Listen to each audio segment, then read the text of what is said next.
Hello and welcome to another Digital Dimensions CADcast. My name is Maurice Cherian. Today I'm going to be going over how to fix missing and broken external references. We'll get started with the slides. First, the agenda.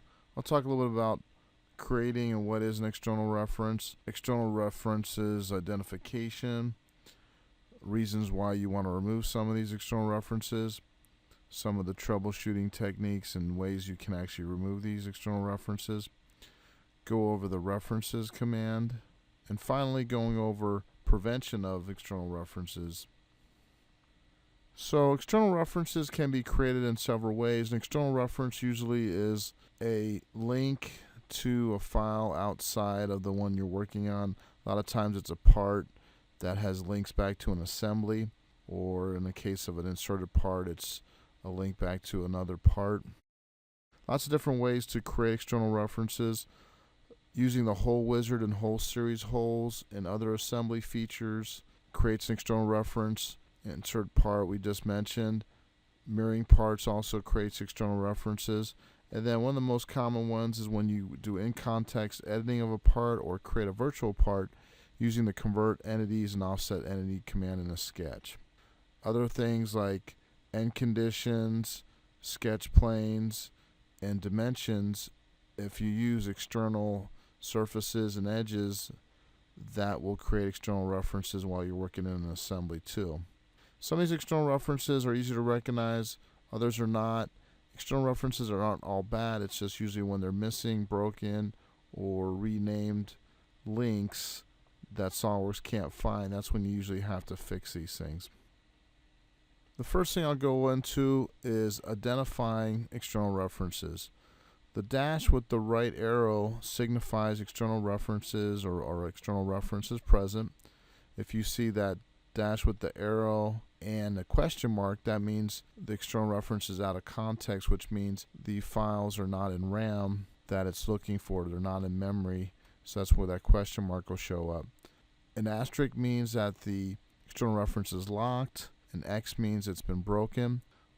The list external reference command will let you lock or break an external reference. Lock is a temporary unlinking of the external reference. Break is a permanent break from the external reference and cannot be restored. So now I'll go into an assembly and show you some of these identifying features and symbols to help you understand where external references are in an assembly. So this assembly is a simple assembly, but it does have a nice example of an external reference. This part was created originally in context of the assembly, this gasket part. Now, one way to quickly identify external references, if you expand out the tree here, you'll see these dashes with the right arrows. That means there's external references either in the feature, or if you expand it out, you might see that dash in the sketch.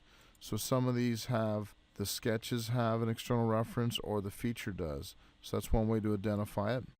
Another way is one way that a lot of people don't know about is there's this thing called holders or update holders. You can show the update holders, and now they'll actually show, you can actually highlight them, and you'll see these what they call holders, and these are telling SolidWorks that there are some links to the assembly with respect to this gasket part here. So again, that was show update holders, or you can hide them. Now usually to see those external references, I usually go into the file and just open it up directly, so you can see again those symbols showing the external references. And then the command that lets you break them is this list external references. If you do not see this, then that means there is an external reference, and when you click on it, you can see here's break and lock. Lock is a temporary suppression of the update ability, so this locks the update ability temporarily. This permanently breaks that updating by the assembly, forcing down the changes down to the part. So this is a break, this is a temporary block. The break cannot be reconnected, so that's a one-time shot. So a lot of times people just temporarily lock it. Breaking the external reference does not remove all the external references completely from the part. We'll go into that in a few minutes. One of the things that was added for 2013 is you can now, when you go into list external references, you can see them here, and there is a break all. This will break all the external references in the assembly with one click. So be careful, this one you cannot reverse. Let's go back to the slides now. Now that we've showed you some of the identifying symbols for external references, why do you need to sometimes remove external references? A lot of times external references work great and they do what you want it to do. You update the assembly, it updates the part. But there are times where you have to remove an external reference. So what are some of the reasons why you would remove an external reference? Well, the original reference, the original files that were referenced sometimes have been renamed, they're missing, or some people don't have access to them now, or they never had access to them.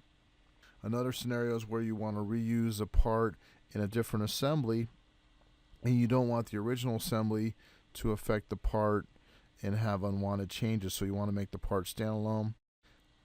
And finally, the last case is some of the PDM systems do not allow external references to be checked in at the same time. They only want to check in one single file. So when you troubleshoot some of these missing or broken external references, one of the most helpful tools is the one on the top of the list here, File, Find References. That'll tell you what's linked. In this case, it'll tell you if the file is found or not. It'll tell you the location and the name of it. The List External Reference command that I already showed once will let you lock or break the external references. But again, the breaking of the external reference does not remove the external reference. So that's something that is a little confusing for some people. And I'll show that here in one of the examples. While you're in a sketch, you can use display/delete relations to show all the external references in a sketch. And the one I just showed a few minutes ago on the assembly was the show update holders. That will show any of the external references on the bottom of the assembly feature tree, which is definitely a handy utility too. So one thing that people get confused about is when you fix regular rebuild errors and warnings, you work from the top down. When you remove external references, you want to work from the bottom up. One reason is to avoid rebuild errors and also to maintain the origin of your part. Your origin could move around if you start from the top down. Now I'll go back to SolidWorks and show you some of these troubleshooting techniques and ways to remove some of those bad external references. So this gasket here was created in context of this assembly. I'm going to go ahead and open up one that does have a broken link or broken external reference.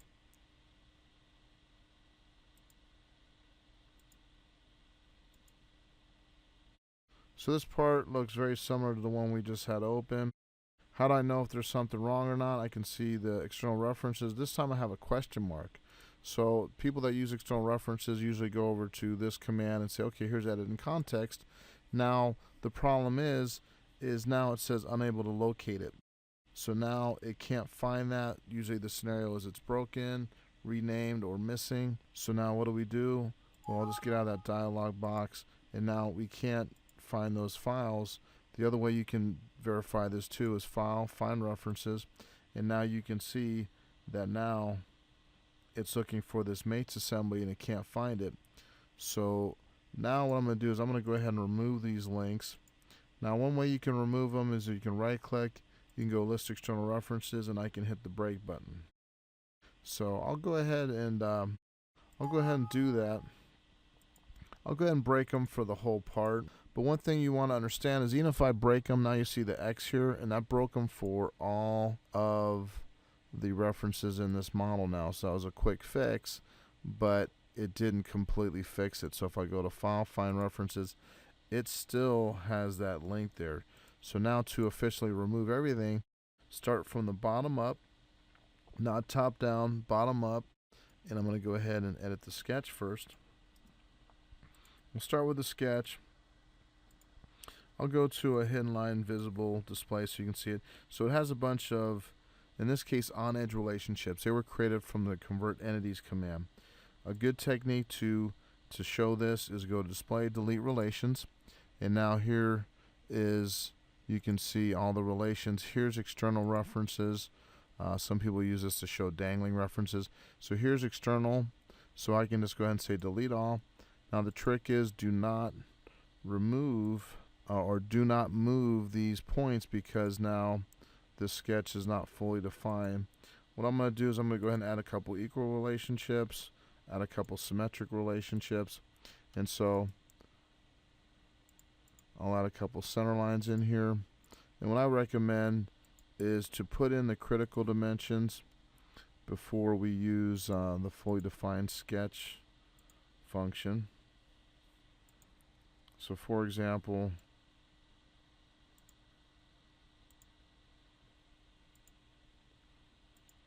so I'll make those symmetric.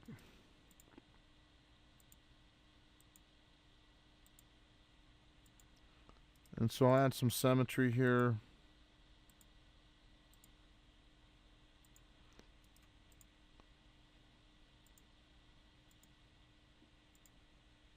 So make them all symmetric. I'll turn back on the sketch relation so you can see that.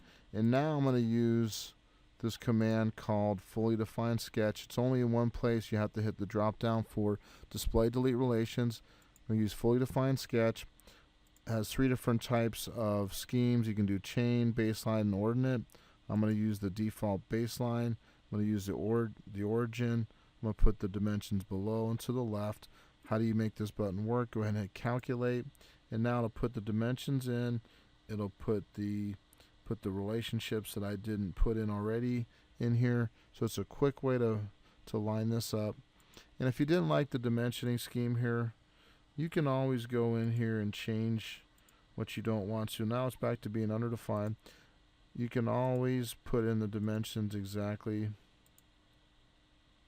the way you want. So you don't have to be bullied by the fully defined sketch. You can remove a couple and put them back in. But for more complicated sketch, it's a very handy tool. So this is fully defined. I'm going to go ahead and get out of that sketch. And now I'll shade this back up again. You can see now, that first feature on the bottom of the list here doesn't have the X or that external reference anymore. So that first feature is totally separated. But now we still have the original outline of the part that still has the external reference. So we work our way up. And I'm going to go ahead and say edit this sketch. And now I'm going to do the same steps again. I'm going to go to display delete relations. I'm going to go to the external list here, delete them all. And now again, be careful not to move the geometry. I'll put a couple center lines in. And here again, we can put equal relationships and symmetric relationships. So for the sake of time, I'm just going to go ahead and use the fully defined sketch button. And again, do I want them below, to the left for the dimensions? I'll hit calculate here. And now it's fully defined. And again, I can switch these dimensions around if I don't like them. So this is a fully defined sketch, and that button was shown up under display delete relations. Once it's fully defined here, that drop down only has 2 in here, not the fully defined sketch. So it only shows up when it's not fully defined. I'll close out of here. Now the last step, and I set this up on purpose because this is a gotcha, is the thickness. So I fixed the sketch, but I still have an external reference here at the feature level. So why is that? Because someone might have used an up to surface or offset from surface. In this case, an up to surface was used to create that final external reference here. So a face on the assembly was used to create it. So what I recommend is, before you fix that, go to measure and make sure you measure the faces or measure the part here. And you can see it's 5 millimeters here, or you can just select an edge and you can see very quickly it tells me it's 5 millimeters. So now the reason why I did that is because now I'm going to go to edit the feature, and now all of a sudden you lose your thickness and you might not have remembered, or you might not have made the part. So before I go into that, I do the measurement. So now I'm going to change it, because now you can see it wants to make it 10 with the blind depth. I'm going to change it back to 5. And now with that final step, the external reference is gone. How do I know? The list external reference button is gone for both of them, and they always double check. The for sure verification is to go to File, Find References, and now you can see that reference is gone. So now this is a completely standalone part with no external references, and it is fully defined, and you can always type in SK here and look for minus signs, and those dashes are now gone. So now we fix the part, and now let's go back to the slides.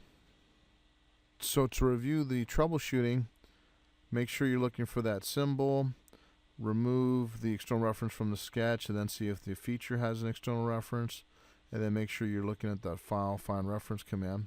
So the last one on this slide is the insert part. So when you insert a part into another part, external references can be broken, but they cannot be completely removed. So this is something I'm going to show you. I will show you a way to work around that limitation. So let's go back to SolidWorks again.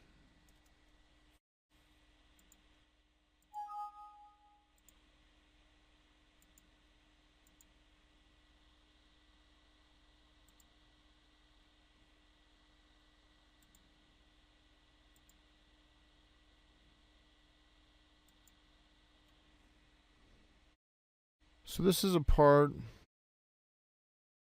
that has a bad external reference. In this case, it was a part inserted into another part. So if I go back to editing context, can't find it. If you try to browse for it, in this case, it's not on this computer. So now you have a bad external reference. So now what you can do is you can, if you absolutely had to get rid of this reference, you go in here to list external references, you hit break, you can break it, but going to find references, it doesn't completely remove it. So how do you actually get rid of this? And you can see in here it does have some of the features as a body, it has some of the planes and sketches. I'll show you another technique to get all of the features over to here. So now how do I fix this? I go to File, Save As. I'm going to say Save as Copy. And now I'm going to save it. I usually prefer a Parasolid, but you can use Parasolid, IGES, or Step. So I'll go ahead and say Parasolid, and I'll save it.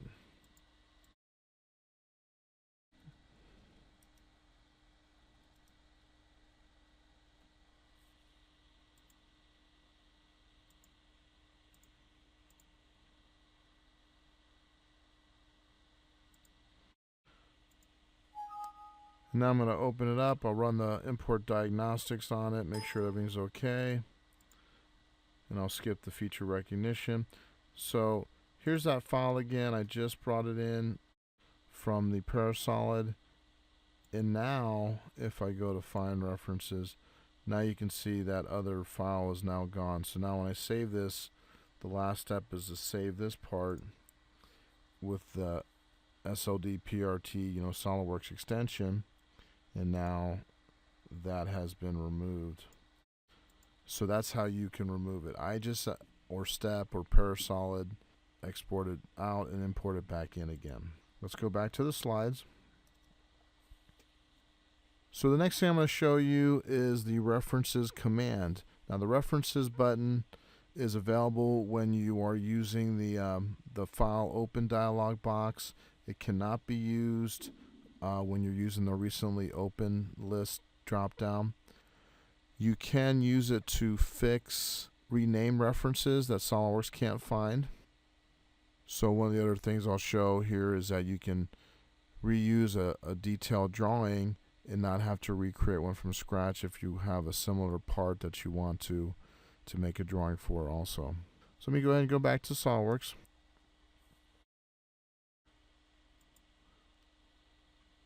So I'm going to open up a file, and this hanger-1 drawing is referencing hanger-1 here.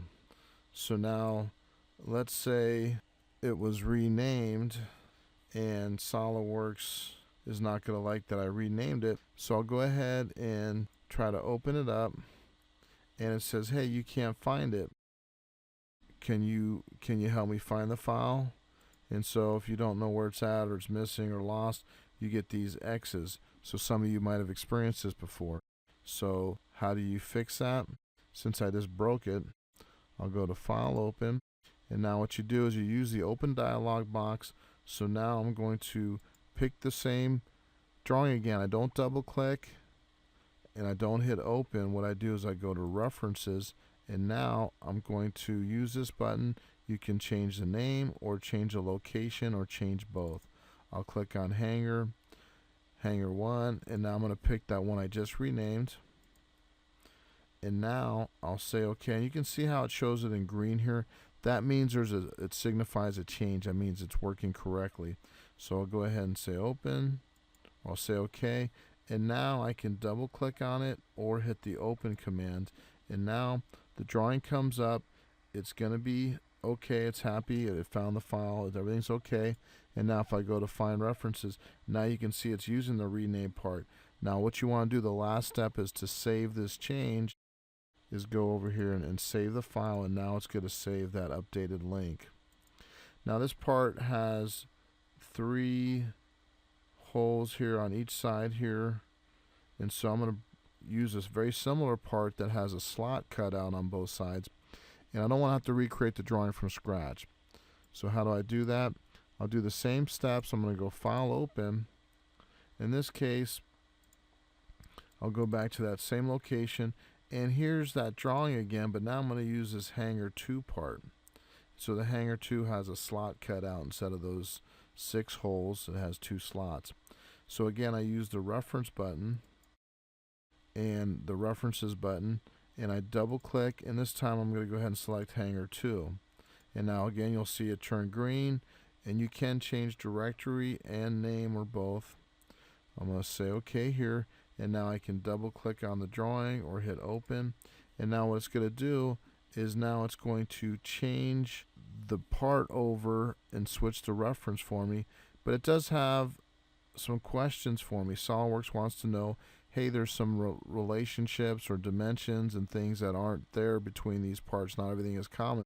So what do you want to do? Do you want to delete these dangling items, or do you want to leave them in there? I'll go ahead and leave them in there so you can see the color that they turn kind of a goldish, yellowish color. I'm going to say OK. And now I left them in here. I'll zoom in real quick.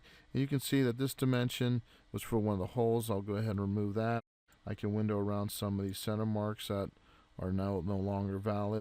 So that's most of the ones that were wrong or missing or dangling. So I'll go ahead and put in a dimension. So I'll put in that dimension. I'll go into annotations. I'll quickly add a couple center marks here, and so you can see it brought in the drawing using the new part. All the dangling entities are gone, and I very quickly fixed it, and now I didn't have to recreate the drawing from scratch. It has the new part in here. It still says it's Hanger -1 on the drawing. So the last step, and this is what sometimes people forget to do, is you go File, Save As, and now you want to lock it in. I'm going to say Save As Copy. I'm going to pick Hanger 2. And now this will save it with those new references here. So now it's been saved.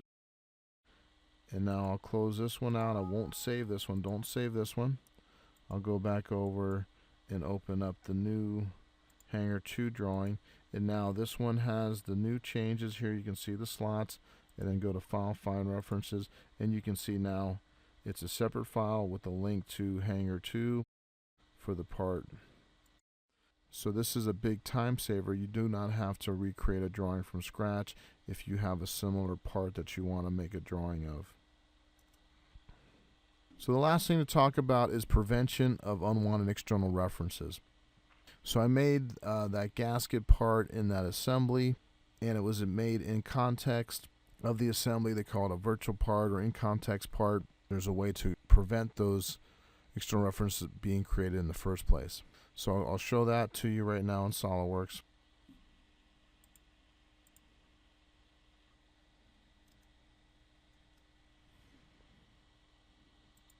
So here's that assembly again. So this gasket, how was this gasket created? It was created by using insert component new part or insert component new part from the drop down list. So I pick a face to create a new sketch in my new part, and now here's how you can create this. Here's the Convert Entities button. So I'm in a sketch, and here's this big fat No External Reference button. So I can use that. I can still trace over geometry, but it will not create the external references. It'll just make an underdefined sketch in here. So I'll use Convert Entities, and a shortcut is I can pick the face again. If you hold down Control and pick one of the edges, use Convert Entities again, and it will create the geometry. Now it's blue. I'll change over to a hidden line removed. You can see it's blue. It's a blue sketch, not black. And so now I can go ahead and extrude that. And when I extrude this,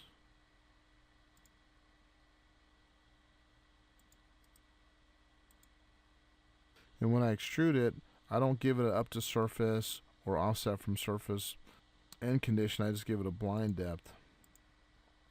And so let's go ahead and open this up in its own part. So now there's no dashes with the right arrow, no external references, but now I have an underdefined sketch. So you want to go in there and follow up and put the dimensions and relations in there. But now you have a part that's standalone, that's not tied to the original assembly.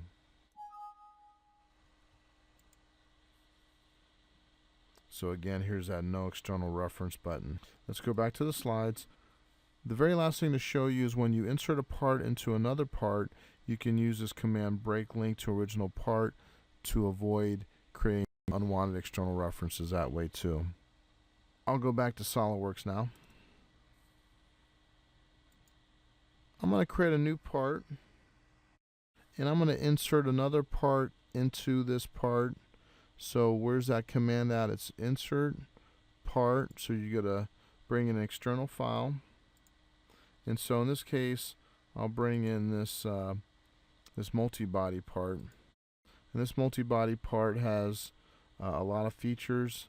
It has, in this case, over 70 features. Now before I hit this green checkbox to line it up with the origin of the new part here, is I want to go down to this link command, and you have a one-time chance with this. Here's break link to original part.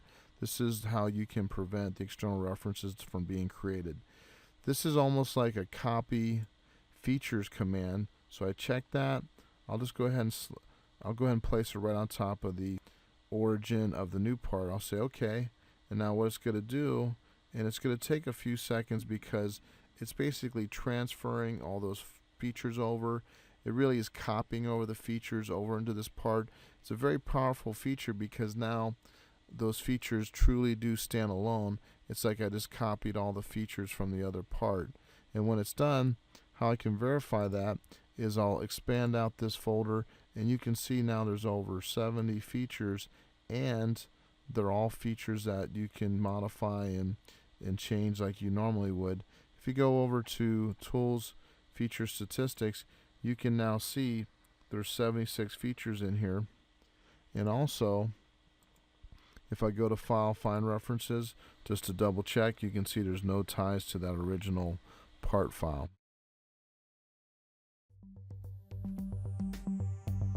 That's going to do it for today's CADcast. Thanks for watching. Please visit our website at DDICAD.com for more CADcasts and tech tips. Thanks again.